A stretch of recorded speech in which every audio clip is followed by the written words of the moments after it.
Hi friends, എല്ലാവർക്കും ആക്മയുടെ മറ്റൊരു വീഡിയോയിലേക്ക് സ്വാഗതം. ഞാൻ ആതിര.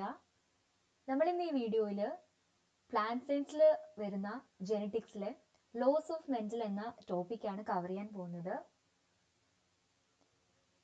ജെനറ്റിക്സ് എന്ന് പറഞ്ഞാൽ റിലേറ്റീവ്ലി ഒരു യങ് സയൻസ് ആണ്. അതായത് ഏകദേശം 20th സെഞ്ചുറിയിൽ എമേർജ് ആയി വന്നതാണ്. പക്ഷേ ഇതിന്റെ ശരിക്കുള്ള ഒറിജിൻ 19th സെഞ്ചുറിയിൽ ഗ്രിഗർ മെന്റലിന്റെ വർക്സിൽ നിന്നാണ്. അദ്ദേഹമാണ് ആദ്യമായിട്ട് ക്യാരക്ടേഴ്സ് എങ്ങനെയാണ് പേരൻസിൽ നിന്ന് ഓഫ്സ്പ്രിങ്സിലേക്ക് ട്രാൻസ്ഫർ ചെയ്യുന്നത്, അതായത് ഇൻഹെറിറ്റൻസ് ഓഫ് ക്യാരക്ടേഴ്സ് ആദ്യമായിട്ട് ഡിസ്കവർ ചെയ്യുന്നത് മെന്റലാണ്.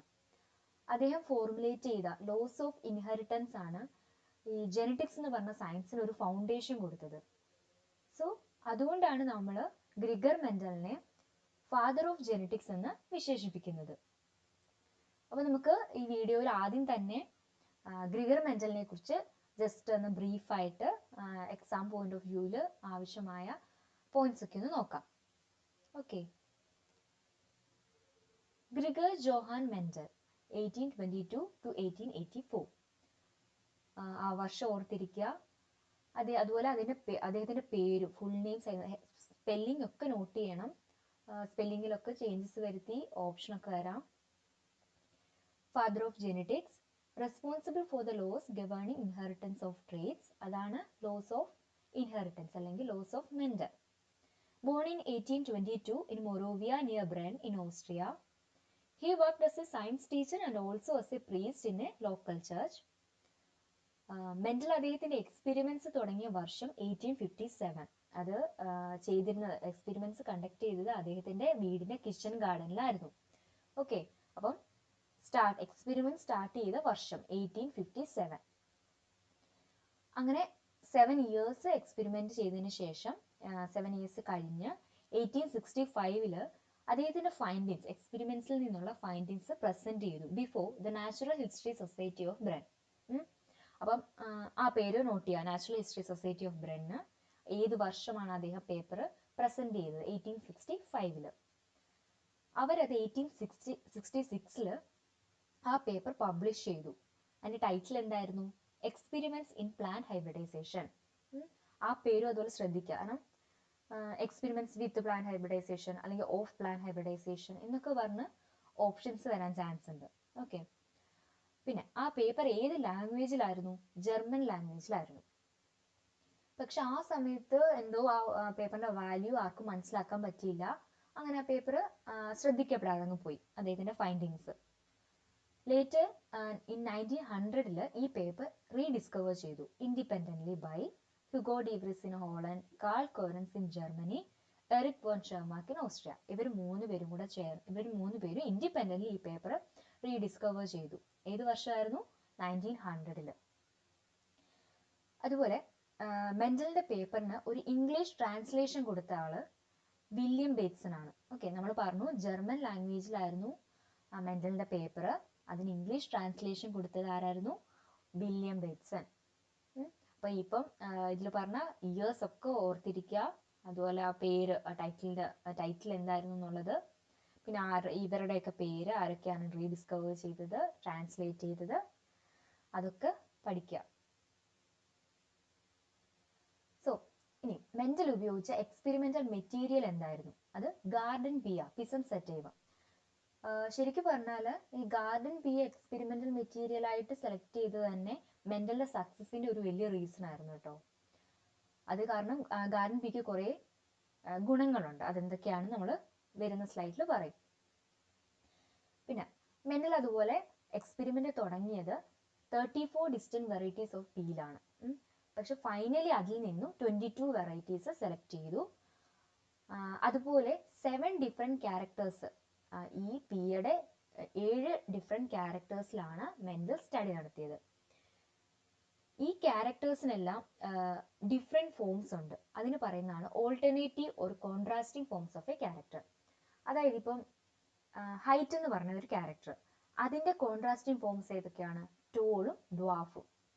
അതുപോലെ ബാക്കിയുള്ള 6 ക്യാരക്ടേഴ്സിനും കോൺട്രാസ്റ്റിംഗ് ഫോംസ് ഉണ്ട്. ഓക്കെ, പിന്നെ ഈ 7 ക്യാരക്ടേഴ്സും ക്വാളിറ്റേറ്റീവ് ഇൻഹെറിറ്റൻസ് കാണിച്ചാണ്. ഒരു ക്വാളിറ്റേറ്റീവ് ട്രേറ്റ് എന്ന് വെച്ചാൽ ഒരു പർട്ടിക്കുലർ ക്യാരക്ടറിനെ ഗവേൺ ചെയ്യുന്ന ഒരു സിംഗിൾ ജീൻ ഉണ്ടാവും. അതാണ് ഒരു ക്വാളിറ്റേറ്റീവ് ട്രേറ്റ് എന്ന് പറഞ്ഞാൽ. രണ്ട് തരം ഇൻഹെറിറ്റൻസ് ഉണ്ട്, ക്വാളിറ്റേറ്റീവ് ഇൻഹെറിറ്റൻസും ക്വാണ്ടിറ്റേറ്റീവ് ഇൻഹെറിറ്റൻസും. അതൊക്കെ എന്താണ്, അതിനെക്കുറിച്ചൊക്കെ ഡീറ്റെയിൽസ് ആയിട്ട് നിങ്ങൾ പിന്നീടുള്ള വീഡിയോസിൽ പഠിക്കും. സോ ഇപ്പം ഇത്ര ഓർത്തിരിക്കുക, അതായത് മെന്റൽ പഠിച്ച 7 ക്യാരക്ടേഴ്സും ക്വാളിറ്റേറ്റീവ് ഇൻഹെറിറ്റൻസ് കാണിക്കുന്നതായിരുന്നു. The contrasting forms of these characters were governed by a single gene, and in each case one form was completely dominant over the other. ഈ ക്യാരക്ടേഴ്സിൻ്റെ ഒക്കെ കോൺട്രാസ്റ്റിംഗ് ഫോംസിനെ കൺട്രോൾ ചെയ്യുന്ന ഒരു ജീൻ ഉണ്ട്. അതുപോലെ ഈ കോൺട്രാസ്റ്റിംഗ് ഫോംസിൽ ഒന്ന് മറ്റൊന്നിനേക്കാളും ഡോമിനൻ്റ് ആയിരിക്കും. ഇപ്പം ഹൈറ്റിൻ്റെ കാര്യത്തിലാണെങ്കിൽ ടോൾ എന്ന് പറയുന്ന ക്യാരക്ടറാണ് അവിടെ dominant. Okay, then the genes for these 7 characters was present in 4 chromosomes. Chromosome number 1, 4, 5 and 7. ഈ 7 ക്യാരക്ടേഴ്സും 4 ക്രോമസോംസിലായിട്ടാണ് പ്രസന്റ് ചെയ്തിരുന്നത്. അതായത് ഈ 7 ക്യാരക്ടേഴ്സിനെ കൺട്രോൾ ചെയ്യുന്ന ഓരോ ജീനും 4 ക്രോമസോംസിലായിട്ട്. ഏതൊക്കെയാണ് chromosome number? Chromosome number 1, 4, 5 and 7. അത് ഇമ്പോർട്ടൻറ്റ് പോയിന്റ് ആണ്, അത് നോട്ട് ചെയ്യുക. ഓക്കെ, ഇനി എന്തൊക്കെയാണ് ആ 7 ക്യാരക്ടേഴ്സ് നോക്കാം. ഫസ്റ്റ് സീഡ് ഷേപ്പ്, അതിന്റെ dominant form round, recessive form wrinkled. Chromosome number 7, അതായത് സീഡ് ഷേപ്പിനെ കൺട്രോൾ ചെയ്യുന്ന ഗവേൺ ചെയ്യുന്ന ജീന് പ്രസന്റ് ആയിരുന്നത് ക്രോമസോം നമ്പർ 7ലാണ്. ഇനി seed coat colour, seed coat കളറിന്റെ dominant form grey, recessive form white. അതിന്റെ ക്രോമസോം നമ്പർ 1, ക്രോമസോം നമ്പർ 1ലാണ് അതിന്റെ ജീന് പ്രസന്റ് ചെയ്യുന്നത്. ഇനി കോഡ്ലിഡൻ കളർ, അതിന്റെ dominant form yellow, recessive form green, അതും ക്രോമസോം നമ്പർ 1ൽ തന്നെയായിരുന്നു. ദെൻ പോട്ട് കളർ, അതിന്റെ ജീന് ക്രോമസോം നമ്പർ 5ല്. Then pod shape, position of flower, length of stem, ഈ 3 എണ്ണത്തിന്റെയും ജീൻ പ്രസന്റ് ആയിരുന്നത് ക്രോമസോം നമ്പർ 4ലാണ്. സോ ഇവിടെ നിങ്ങൾ ഏതൊക്കെയാണ് 7 ക്യാരക്ടേഴ്സ്, അതിന്റെയൊക്കെ ഡോമിനന്റ് ഫോം ഏത്, റെസസീവ് ഫോം ഏത്, അതിന്റെയൊക്കെ പർട്ടിക്കുലർ ജീൻ ഏത് ക്രോമസോമിലാണ് പ്രസന്റ് ആയിരുന്നത് അതും പഠിക്കണം. ഓക്കെ, സോ ടോട്ടൽ എത്ര വെറൈറ്റീസിന് സെലക്ട് ചെയ്തു, എത്ര ക്യാരക്ടേഴ്സ്, ആ ക്യാരക്ടേഴ്സ് ഏത് ക്വാളിറ്റേറ്റീവ് ഇൻഹെറിറ്റൻസ് ആണ് ഫോളോ ചെയ്തിരുന്നത്, ദെൻ ഈ ഓരോ ക്യാരക്ടേഴ്സിനെ പറ്റി പഠിക്കണം. ദെൻ ഇനി നമുക്ക് മെന്റൽ ചെയ്ത എക്സ്പെരിമെന്റിലേക്ക് കടക്കാം. ഫസ്റ്റ് എന്ന് വെച്ചാൽ മോണോ ഹൈബ്രിഡ് ക്രോസ്. ആദ്യം തന്നെ mental obtained many true breeding varieties of peas, each distinguished by a particular character. True breeding എന്ന് വെച്ചാൽ ഇപ്പോൾ ഒരു ടോൾ പ്ലാന്റ് ആണെങ്കിൽ അത് പ്രൊഡ്യൂസ് ചെയ്യുന്ന പ്രോജനീസ് എല്ലാം ടോൾ തന്നെ ആയിരിക്കും. അതിനാണ് നമ്മൾ ട്രൂ ബ്രീഡിംഗ് വെറൈറ്റീസ് എന്ന് പറയുന്നത്. അപ്പോൾ മെന്റൽ ആദ്യം ഈ 7 ക്യാരക്ടേഴ്സിൻ്റെയും അതിൻ്റെ കോൺട്രാസ്റ്റിംഗ് ഫോംസിൻ്റെയും ട്രൂ ബ്രീഡിങ്ങിനെ കളക്ട് ചെയ്തു. ഓക്കെ, എന്നിട്ട് എന്ത് ചെയ്തു, ക്രോസ് ചെയ്തു between parents differing for a single character. ഒരു സിംഗിൾ ക്യാരക്ടറിൽ ഡിഫറെൻ്റ് ആയിട്ടുള്ള പേരൻസിനെ ക്രോസ് ചെയ്തു. അതായത് ഫോർ എക്സാമ്പിൾ ഹൈറ്റിൻ്റെ കേസിൽ മാത്രമേ ഉള്ളൂ 2 പ്ലാന്റ്സ് തമ്മിൽ ഡിഫറൻസ്, ബാക്കി എല്ലാം സെയിം ആണ്. അങ്ങനെയുള്ള പേരൻസിനെ ക്രോസ് ചെയ്തു. അങ്ങനെയുള്ള ക്രോസിന് പറയുന്ന പേരാണ് മോണോ ഹൈബ്രിഡ് ക്രോസ്. അതായത് നമ്മൾ ക്രോസ് ചെയ്യാൻ ചൂസ് ചെയ്യുന്ന പേരൻസ് തമ്മിൽ ഒരു സിംഗിൾ ക്യാരക്ടറിൽ മാത്രമാണ് ഡിഫറെൻ്റ് എങ്കിൽ അതിന് പറയുന്നതാണ് മോണോ ഹൈബ്രിഡ് ക്രോസ്. അപ്പോൾ എന്തായിരിക്കും ഡൈ ഹൈബ്രിഡ്? പേരൻസ് തമ്മിൽ 2 ക്യാരക്ടേഴ്സിൽ ഡിഫറൻസ് ഉണ്ടെങ്കിൽ അതാണ് dihybrid cross. Trihybrid എന്താണ്? 3 ക്യാരക്ടേഴ്സിൽ വ്യത്യാസം ഉണ്ടെങ്കിൽ ട്രൈ ഹൈബ്രിഡ് ക്രോസ്. ഓക്കെ, അപ്പോൾ ആദ്യം മെന്റൽ മോണോ ഹൈബ്രിഡ് ക്രോസ് ആണ് ചെയ്തത്. അപ്പോൾ ആദ്യം ഒരു ടോൾ പ്ലാന്റിനെയും ഒരു ഡ്വാർഫ് പ്ലാന്റിനെയും കൂടെ ക്രോസ് ചെയ്തു. അപ്പം ക്രോസ് ചെയ്ത് കിട്ടുന്ന ആ പ്രോജനിയെ നമ്മൾ F1 ജനറേഷൻ എന്നാണ് പറയുക ആ ഹൈബ്രിഡിന്. അപ്പോൾ F1 ജനറേഷനിൽ എല്ലാം ടോൾ പ്ലാന്റാണ് കാണിച്ചത്, അതായത് ഒരു പേരൻ്റെ ക്യാരക്ടർ മാത്രമേ കാണിച്ചുള്ളൂ. അങ്ങനെ കിട്ടിയ ടോൾ പ്ലാന്റ്സിനെ മെന്റൽ സെൽഫ് ചെയ്ത് കിട്ടുന്ന ജനറേഷനാണ് F2 ജനറേഷൻ. F2 ജനറേഷനിൽ 2 ക്യാരക്ടറും പ്രോജനീസ് കാണിച്ചു, അതായത് ടോൾ പ്ലാന്റും ഉണ്ടായിരുന്നു ഡ്വാർഫ് പ്ലാന്റും ഉണ്ടായിരുന്നു. ഇത് റേഷ്യോ 3:1, അതായത് 3 ടോളിന് 1 ഡ്വാർഫിനെയും കിട്ടി. Okay, so mental obtained only tall plants in F1 generation. He applied a reciprocal cross, but the results were identical. ഇനി റെസിപ്രോക്കൽ ക്രോസ് എന്ന് വെച്ചാൽ സപ്പോസ് നമ്മളൊരു ക്രോസിൽ ടോൾ പ്ലാന്റിനെ നമ്മൾ ഫീമെയിൽ പേരൻ്റ് ആക്കി എടുത്ത് ക്രോസ് ചെയ്തു, എന്നിട്ട് ഡ്വാർഫ് പ്ലാന്റ് മെയിൽ വന്നിരിക്കട്ടെ. അതിൻ്റെ റെസിപ്രോക്കൽ ക്രോസിൽ ഈ ടോൾ പേരന്റിനെ മെയിലായിട്ടും ഡ്വാർഫ് പേരന്റിനെ ഫീമെയിലായിട്ടും ഉപയോഗിക്കും. അതിനാണ് റെസിപ്രോക്കൽ ക്രോസ് എന്ന് പറയുന്നത്. സോ അപ്പോൾ അങ്ങനെ റെസിപ്രോക്കൽ ക്രോസ് നടത്തിയപ്പോഴും കിട്ടിയത് റിസൾട്ട് എന്താ സെയിം ആയിരുന്നു. So then he obtained F2 from self pollination of F1 plant. F2 ജനറേഷനിൽ ടോൾ പ്ലാന്റ്സിനെയും ഡ്വാർഫ് പ്ലാന്റ്സിനെയും 3:1 റേഷ്യോയിൽ കിട്ടി. പിന്നീട് മെൻഡൽ ഈ ടെക്നിക്ക് ബാക്കിയുള്ള 6 ക്യാരക്ടേഴ്സിലും ചെയ്തു നോക്കി. അതായത് അതിനെല്ലാം ക്രോസ് ചെയ്തു, അതിനെല്ലാം റെസിപ്രോക്കൽ ക്രോസ് ചെയ്തു. അപ്പോൾ എല്ലാം കിട്ടിയ റിസൾട്ടും ഈ സെയിം ആയിരുന്നു. സോ ഇതിൽ നിന്നെല്ലാം മെൻഡൽ കുറെ കൺക്ലൂഷൻസിലെത്തി. അപ്പോൾ അതെന്തൊക്കെയായിരുന്നു നോക്കാം. First point, both male and female parents have equal contribution to the development of characters in their progeny since reciprocal crosses are identical. അപ്പം റെസിപ്രോക്കൽ ക്രോസസ് ഐഡന്റിക്കൽ ആയതുകൊണ്ട് അതിൽ നിന്ന് പറയാൻ പറ്റും മെയിലും ഫീമെയിൽ പേരന്റിനും ഒരു പർട്ടിക്കുലർ പ്രോജനിയുടെ ക്യാരക്ടർ ഡെവലപ്മെന്റിൽ ഈക്വൽ കോൺട്രിബ്യൂഷൻ ആണ് ഉള്ളതെന്ന്. അല്ലാണ്ട് ഇപ്പോൾ ഫാദറിന് കൂടുതൽ കോൺട്രിബ്യൂഷൻ, മദറിന് കൂടുതൽ കോൺട്രിബ്യൂഷൻ, അങ്ങനെയൊന്നും പറയാൻ പറ്റില്ല. രണ്ടുപേരും ഫാദറും മദറിനും ഒരേ ഈക്വൽ കോൺട്രിബ്യൂഷൻ ആണ് ഉള്ളത്. He conceived the idea of hereditary units called factors, now genes. അതായത് ഇൻഹെറിറ്റൻസിന് പിന്നിലുള്ള ഹെറിഡിറ്ററി യൂണിറ്റ്സിനെ മെന്റൽ ഫാക്ടേഴ്സ് എന്ന് വിളിച്ചു. ഇപ്പൊ നമ്മൾ പറയുന്ന ജീൻസ്, അതിനെയാണ് മെന്റൽ ഫാക്ടർ എന്ന് വിളിച്ചത്. സോ അങ്ങനെ ക്വസ്റ്റ്യൻ വരും, ആരാണ് ജീനിനെ ഫാക്ടേഴ്സ് എന്ന് വിളിച്ചിരുന്നതെന്ന്. ഓക്കെ, അതാരാ? Gregor Mendel. Then a character is produced by a specific gene. Each gene has two alternative forms called alleles, and the two alleles of a gene govern the development of contrasting forms of the character governed by this gene. പിന്നെ ഒരു ക്യാരക്ടറിനെ produce ചെയ്യുന്ന ഒരു specific gene ആയിരിക്കും. ആ ഒരു ജീനിന് രണ്ട് alternative forms കാണും. അതിനെയാണ് നമ്മൾ അലീൽസ് എന്ന് പറയുന്നത്. ഈ രണ്ട് അലീൽസ് ആയിരിക്കും ഒരു ക്യാരക്ടറിന്റെ തന്നെ കോൺട്രാസ്റ്റിംഗ് ഫോംസിനെ ഗവേൺ ചെയ്യുന്നത്. Okay, Each somatic cell has 2 copies of each gene. ഓരോ സൊമാറ്റിക് സെല്ലിനും ഒരു ജീനിന്റെ ആണ് 2 കോപ്പീസ് ഉണ്ട്. അപ്പോൾ ആ വേരിയേഷൻ ആണ്, ആ കോപ്പീസിലുള്ള വേരിയേഷൻ ആണ് പ്രോജനീസിൽ വേരിയേഷൻ ഉണ്ടാവാനുള്ള കാരണം. An individual receive only one allele from one parent. Two alleles inherited by an individual can be same or different. അപ്പം നമ്മൾ ഒരു പേരന്റിൽ നിന്ന് ഒരു അലീലാണ് റിസീവ് ചെയ്യുക. അത് ഫാദറിൽ നിന്ന് ഒരു അലീൽ റിസീവ് ചെയ്യുന്നു, മദറിൽ നിന്ന് ഒരു അലീൽ റിസീവ് ചെയ്യുന്നു. ഇനി ഈ സ്വീകരിക്കുന്ന അലീൽസ് രണ്ടും സെയിം ആവാം. സെയിം ആണെന്നുണ്ടെങ്കിൽ അങ്ങനെയുള്ള ഇൻഡിവിജ്വൽസിനെ നമ്മൾ ഹോമോസൈഗസ് ഇൻഡിവിജ്വൽ എന്ന് പറയും. അതായത് ക്യാപിറ്റൽ ടി. അതല്ല, ഫാദറിൽ നിന്ന് ഇപ്പൊ ക്യാപിറ്റൽ ടി റിസീവ് ചെയ്തു, മദറിൽ നിന്ന് സ്മോൾ ടി ആണെന്നുണ്ടെങ്കിൽ അങ്ങനെയുള്ള ഇൻഡിവിജ്വലിനെ നമ്മൾ ഹെട്രോസൈഗസ് ഇൻഡിവിജ്വൽ എന്ന് പറയും. ഓക്കെ, ദെൻ F1 ജനറേഷനിൽ നമ്മൾ കണ്ടു ഒരു ക്യാരക്ടർ മാത്രം കാണിക്കുന്ന പ്രോജനീസിനെ നമുക്ക് കിട്ടിയുള്ളൂ അല്ലെ. അപ്പോൾ ആ ക്യാരക്ടറിനെ നമ്മൾ ഡോമിനന്റ് ക്യാരക്ടർ എന്ന് പറയും. ആ ജനറേഷനിൽ എക്സ്പ്രസ് ചെയ്യാത്ത ക്യാരക്ടറിനെ നമ്മൾ റെസസീവ് ക്യാരക്ടർ എന്നും പറയും. അപ്പം ഹൈറ്റിന്റെ കാര്യത്തിൽ ടോൾ ആണ് ഡോമിനന്റ് ക്യാരക്ടർ, അതിന്റെ റെസസീവ് ക്യാരക്ടർ ഡ്വാർഫ് ആണ്. The recessive character is identical to the parent contributing this trait, but the dominant character can be pure like in the parent or hybrid similar to the F1 hybrid. എന്താന്ന് വെച്ചാൽ നോക്കിയേ, ഇവിടെ toll plant നമുക്ക് 3 toll പ്ലാന്റിനെ കിട്ടിയല്ലേ. അതിൽ capital T ഉള്ളതുകൊണ്ട്, അതായത് പേരന്റിന്റെ same genotype ഉള്ളതുകൊണ്ട് ക്യാപിറ്റൽ ടി സ്മോൾ ടി, അതായത് ഹൈബ്രിഡിന്റെ സെയിം ജീനോടൈപ്പ് ഉള്ളതും ഉണ്ട്. പക്ഷേ ആ റെസസീവ് ക്യാരക്ടർ കാണിക്കുന്ന പ്രോജനിയുടെ ജീനോടൈപ്പ് ആ റെസസീവ് പേരന്റിന്റെ തന്നെ ആയിരിക്കും. അതാണ് ആ സെന്റൻസിൽ പറയുന്നത്. Then the phenotypic ratio of F2 generation in monohybrid cross is 3:1 and the genotypic ratio is 1:2:1. Phenotypic ratio എന്ന് വെച്ചാൽ എന്താ? ഫിസിക്കൽ അപ്പിയറൻസ്, നമുക്ക് കാണാൻ പറ്റുന്നത്. അതായത് tall plant is to dwarf plants നമുക്ക് കിട്ടിയത് 3:1, 3 ടോളും 1 ഡ്വാർഫും. അതാണ് phenotypic ratio. Then genotypic ratio എന്താണ്?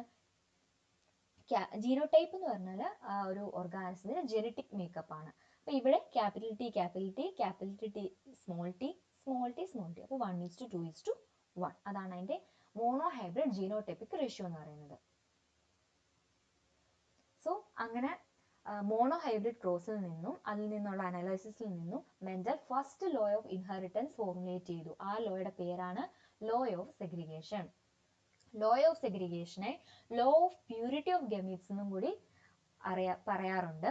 അപ്പൊ അത് ഇമ്പോർട്ടന്റ് പോയിന്റ് ആണ്. ഏതാണ്? Law of purity of gametes, മെൻഡലിന്റെ first law, law of segregation. അപ്പൊ ആ ലോ എന്താ പറയുന്നത്? The two alleles of a gene present in the F1 do not contaminate each other.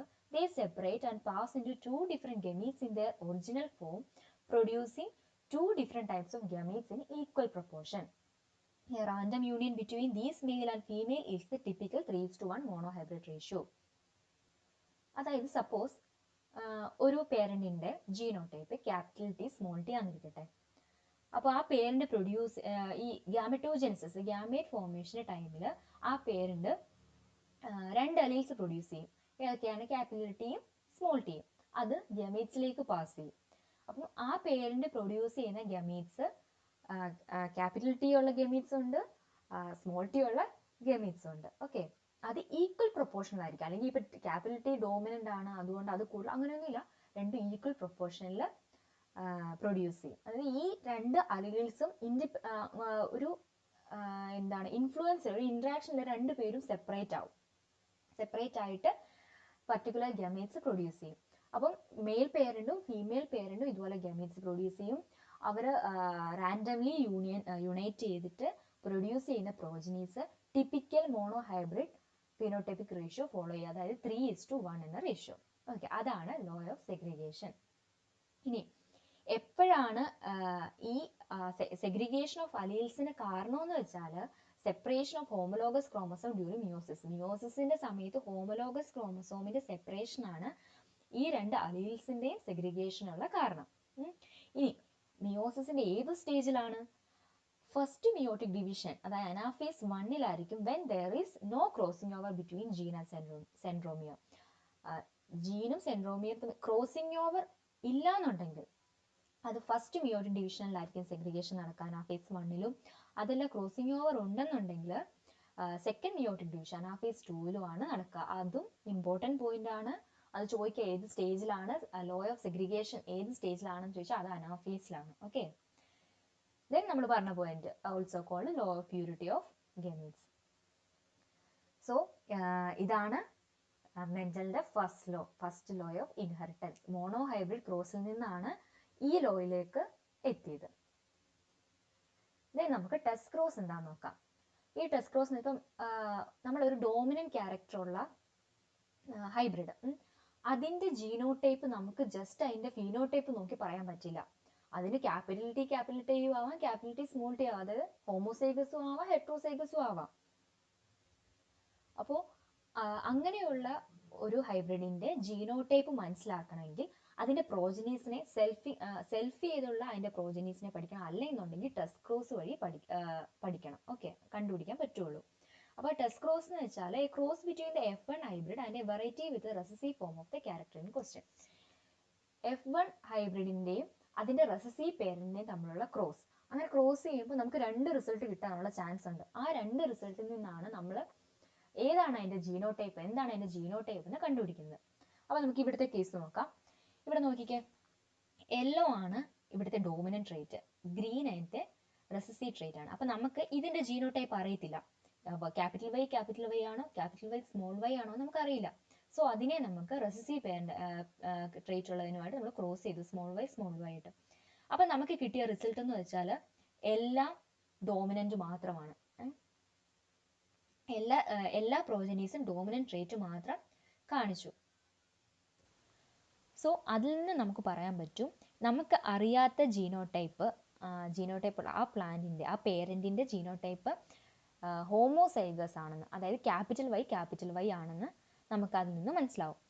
ഇനി അതല്ല, നമുക്ക് കിട്ടിയത് പ്രോജനീസ് 1:1 പ്രൊപ്പോർഷനിൽ, അതായത് yellow is to green 1:1 proportion നമുക്ക് കിട്ടിയെന്നുണ്ടെങ്കിൽ അതിൻ്റെ അർത്ഥം നമുക്കറിയാത്ത ആ പ്ലാന്റിന്റെ ജീനോടൈപ്പ് ഹെട്രോസൈഗസ് ആണ്, ക്യാപിറ്റൽ വൈ സ്മോൾ വൈ ആണെന്നാണ് അതിൻ്റെ അർത്ഥം. ഓക്കെ, അപ്പം നമുക്ക് കിട്ടുന്ന പ്രോജനീസ് എല്ലാം സെയിം ആണെന്നുണ്ടെങ്കിൽ, ഡോമിനന്റ് ട്രേറ്റ് കാണിക്കുന്ന ഓഫ്സ്പ്രിങ്സിനെയാണ് നമുക്ക് കിട്ടുന്നതെങ്കിൽ ആ അൺനോൺ ജീനോടൈപ്പ് എന്ന് പറഞ്ഞാൽ ഹോമോസൈഗസ് ഡോമിനന്റും അതല്ല 1:1 റേഷ്യോയിലാണ് നമുക്ക് കിട്ടുന്നതെങ്കിൽ ആ unknown genotype heterozygous capital Y small Y ആണെന്നുമാണ് ഇതിൽ നിന്ന് ടെസ്റ്റ് ക്രോസിൽ നിന്ന് നമുക്ക് അങ്ങനെ ഒരു ഓർഗാനിസത്തിന്റെ ജീനോടൈപ്പ് നമുക്ക് പറയാൻ പറ്റും. ഓക്കെ,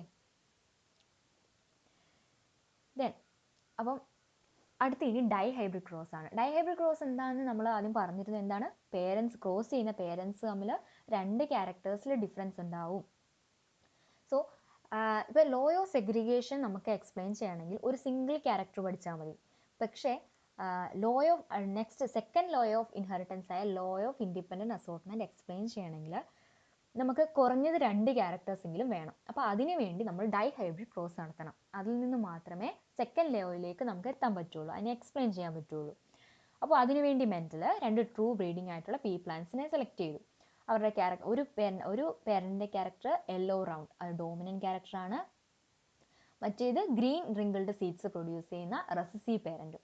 ഇതിനെ രണ്ടിനെയും കൂടെ ക്രോസ് ചെയ്ത് നമുക്ക് മറ്റേ മോണോ ഹൈബ്രിഡ് ക്രോസ് കിട്ടിയ പോലെ തന്നെ F1 ജനറേഷനിൽ എല്ലാവരും ഡോമിനന്റ് റേറ്റ് കാണിച്ചു, yellow and round seeds produce ചെയ്തു. പിന്നെ അപ്പോൾ എന്ത് ചെയ്യും? അവർ ലോ ഓഫ് സെഗ്രിഗേഷന്റെ ബേസിൽ 4 ടൈപ്സ് ഓഫ് ഗമീറ്റ്സ് പ്രൊഡ്യൂസ് ചെയ്യും. അതെല്ലാം റാൻഡംലി യൂണൈറ്റ് ചെയ്ത് നമുക്ക് F2 ജനറേഷനെ കിട്ടും. ഈ F2 ജനറേഷനിൽ നമുക്ക് 4 ഫീനോടൈപ്സ് കാണിക്കുന്ന 16 പ്ലാന്റ്സിനെ കിട്ടി. അപ്പം അതേതൊക്കെയാണ് 4 phenotypes? Yellow round, yellow wrinkled, green round and green wrinkled. അത് 9:3:3:1 റേഷ്യോയിലാണ് കിട്ടിയത്. അതായത് 9 യെല്ലോ റൗണ്ട് കാണിക്കുന്ന യെല്ലോ റൗണ്ട് സീഡ്സ് ഉള്ളത്, 3 യെല്ലോ റിങ്കിൾഡ് സീഡ്സ് ഉള്ളത്, 3 ഗ്രീൻ റൗണ്ട് സീഡ് ഉള്ളത്, 1 ഗ്രീൻ റിങ്കിൾഡ് സീഡ് ഉള്ളത്. ഓക്കെ, അപ്പം ഡൈഹൈബ്രിഡ് ഫിനോടിപ്പിക് റേഷ്യോ എന്ന് പറഞ്ഞാൽ 9:3:3:1. ഡൈഹൈബ്രിഡ് ജീനോടിപ്പിക് റേഷ്യോ എന്ന് പറഞ്ഞാൽ 1:2:4:1:2:1:2:1. ടെസ്റ്റ് ക്രോസ് റേഷ്യോ എന്ന് പറഞ്ഞാൽ ഡൈഹൈബ്രിഡ് ക്രോസിന് ടെസ്റ്റ് ക്രോസ് റേഷ്യോയുടെ 1:1:1:1. മോണോ ഹൈബ്രിഡിന്റെ ആയിരുന്നെങ്കിൽ 1:1. ഓക്കെ, സോ അതിൽ നിന്ന് നമുക്ക് ലോ ഓഫ് ഇൻഡിപെൻഡന്റ് അസോർട്ട്മെന്റ് മനസ്സിലാക്കാം. അതായത് transmission of any one allele of one gene into a gamete does not affect the likelihood of transmission into the same gamete of the allele of the other gene. അതായത് ഇപ്പം ഇവിടെ നോക്കിക്കേ, ഈ yellow seeds ഉള്ളത് എപ്പോഴും round തന്നെ produce ചെയ്യണമെന്നില്ല. Yellow seeds ഉള്ളത് റൗണ്ടും ആവാം, അല്ലെന്നുണ്ടെങ്കിൽ റിങ്കിൾഡും ആവാം. അതുപോലെ ഗ്രീൻ കളർ ഉള്ളത് എപ്പോഴും റിങ്കിൾഡ് തന്നെ ഉണ്ടാവണമെന്നില്ല. റിങ്കിൾഡ് സീഡ്സ് പ്രൊഡ്യൂസ് ചെയ്യാം, റൗണ്ട് സീഡ്സ് പ്രൊഡ്യൂസ് ചെയ്യാം. അതായത് ഒരു ക്യാരക്ടറിന്റെ ഇൻഹെറിറ്റൻസ് മറ്റേ ക്യാരക്ടർ ഇൻഹെറിറ്റൻസിനെ ഒരു ബാധിക്കില്ല. മനസ്സിലായോ? അതാണ് എന്ത് ലോ ഇൻഡിപെൻഡന്റ് അസോർട്ട്മെന്റ്. 2 ക്യാരക്ടറിന്റെ ഇൻഹെറിറ്റൻസ് ഇൻഡിപെൻഡന്റ് ആയിരിക്കും പരസ്പരം. അപ്പം ഒരു ജീനിന്റെ തന്നെ അലീൽസിന്റെ ട്രാൻസ്മിഷൻ മറ്റൊരു ജീനിന്റെ അലീലിന്റെ ട്രാൻസ്മിഷനെ ബാധിക്കില്ല. It is independent. അതാണ് ലോ ഓഫ് ഇൻഡിപെൻഡന്റ് അസോർട്ട്മെന്റ് പറയുന്നത്. ഓക്കെ, ഇനി ഈ ലോ ഓഫ് ഇൻഡിപെൻഡന്റ് അസോർട്ട്മെന്റിന് ഒരു എക്സെപ്ഷൻ ഉണ്ട്. അത് ലിങ്കേജ് ആണ്. കാരണം ലിങ്കേജിൽ ജീൻസ് എല്ലാം അടുത്തടുത്തിരിക്കുകയാണ്. അപ്പോൾ അത് നമുക്ക് അവിടെ ഈ ലോയ ഫെയിൽ ആവും. അപ്പോൾ എക്സെപ്ഷൻ കേസാണ്, അത് ഓർത്ത് വെക്കുക. ലിങ്കേജിന്റെ ഏത് ലോയുടെ എക്സെപ്ഷൻ ആണ്? ലിങ്കേജ്, ലോ ഓഫ് ഇൻഡിപെൻഡന്റ് അസോർട്ട്മെന്റിന്റെ. ഓക്കെ, അപ്പോൾ ഇതാണ് മെന്റലിന്റെ 2 ലോസ്. അതൊക്കെയാണ് ലോ ഓഫ് സെഗ്രിഗേഷനും ലോ ഓഫ് ഇൻഡിപെൻഡന്റ് അസോർട്ട്മെന്റും. അപ്പം ലോ ഓഫ് സെഗ്രിഗേഷൻ എന്ന് പറഞ്ഞാൽ ഒരു സിംഗിൾ ജീനിന്റെ അല്ലെങ്കിൽ ഒരു സിംഗിൾ ക്യാരക്ടറിന്റെ കാര്യമാണ് അവിടെ എക്സ്പ്ലെയിൻ ചെയ്തിരുന്നത്, അതിന്റെ അലീൽസിന്റെ സെപ്പറേഷനെ കുറിച്ച്. അപ്പോൾ അതിന് നമുക്ക് ഒരു ക്യാരക്ടർ പഠിച്ചാൽ മതി. പക്ഷെ ലോ ഓഫ് ഇൻഡിപെൻഡന്റ് അസോർട്ട്മെന്റിൽ 2 ഡിഫറെന്റ് ക്യാരക്ടേഴ്സ് അല്ലെങ്കിൽ 2 ഡിഫറെന്റ് ജീനിന്റെ ഇന്ററാക്ഷനെ കുറിച്ചാണ് ഇൻഡിപെൻഡന്റ് അസോർട്ട്മെന്റിൽ പറയുന്നത്. അപ്പോൾ നമുക്ക് 2 ക്യാരക്ടേഴ്സ് എങ്കിലും അറ്റ്ലീസ്റ്റ് പഠിച്ചാൽ നമുക്ക് അത് എക്സ്പ്ലെയിൻ ചെയ്യാൻ പറ്റുള്ളൂ. ഓക്കെ.